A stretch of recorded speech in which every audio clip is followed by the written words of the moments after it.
नमस्कार मेरी प्यारी सहेलियों। सभी बहनों को करवा चौथ व्रत की हार्दिक शुभकामनाएं। प्लीज आप सभी लोग मेरे चैनल को लाइक व सब्सक्राइब जरूर करें। आइए करवा चौथ व्रत की कथा सुनते हैं। कार्तिक मास की चतुर्थी तिथि को करवा चौथ का व्रत किया जाता है। करवा चौथ के व्रत का संबंध करवा माता और गणेश जी से है। साल की गणेश चतुर्थी को गणेश जी का पूजन किया जाता है और कार्तिक मास की चतुर्थी सबसे बड़ी होती है, इसलिए इस दिन करवा चौथ का व्रत होता है। इस दिन करवा माता और गणेश जी की कहानी पढ़ी जाती है। सभी लोग अपने अपने परंपरा के अनुसार व्रत कथा सुनते हैं। यह व्रत कथा सुनने के बिना अधूरा है। अगर आप भी करवा चौथ का व्रत कर रही हैं, तो कथा अवश्य सुनें। इस व्रत कथा में साहूकार की बेटी और गणेश जी की कथा प्रमुख है। कथा सुनते समय अपने हाथों में चावल रखें और कथा पूरी होने पर इन्हें भगवान को अर्पित कर दें। इसके अलावा कथा सुनाने वाले को दक्षिणा जरूर दें। किसी के कथा दोपहर 12 बजे के बाद पढ़ी जाती है और किसी के शाम को तारों की छांव में कथा पढ़ने का विधान है।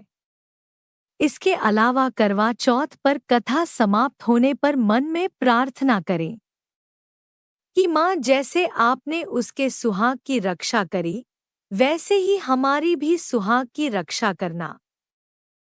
करवा चौथ की पौराणिक कथा के अनुसार प्राचीन काल में एक साहूकार हुआ करते थे, जिसके 7 बेटे और एक बेटी थी।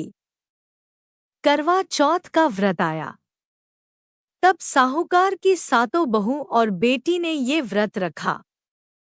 शाम को जब साहूकार और उसके बेटे भोजन के लिए आए तो उनसे अपने बहन की भूख से व्याकुल हाल देखी नहीं गई। उन्होंने अपनी बहन को भोजन करने के लिए कहा, लेकिन बहन ने कहा कि मैं चंद्रमा की पूजा करके ही भोजन करूंगी। काफी समय हो गया जब चंद्रमा नहीं निकला तो भाइयों के मन में एक विचार आया। ऐसे में 7 भाई नगर से बाहर चले गए और दूर जाकर उन्होंने आग जला दी। वापस घर आकर उन्होंने अपनी बहन से कहा कि बहन देखो, चांद निकल आया है।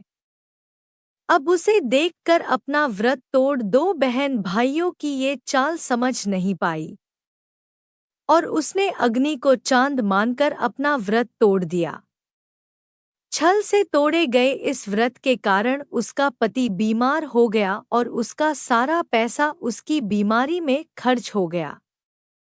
जब साहूकार की बेटी को अपने भाइयों के इस छल और अपनी गलती का एहसास हुआ तो उसने गणेश भगवान की विधि विधान पूजा की और अनजाने में हुई भूल की क्षमा मांगी, जिससे उसका पति ठीक हो गया।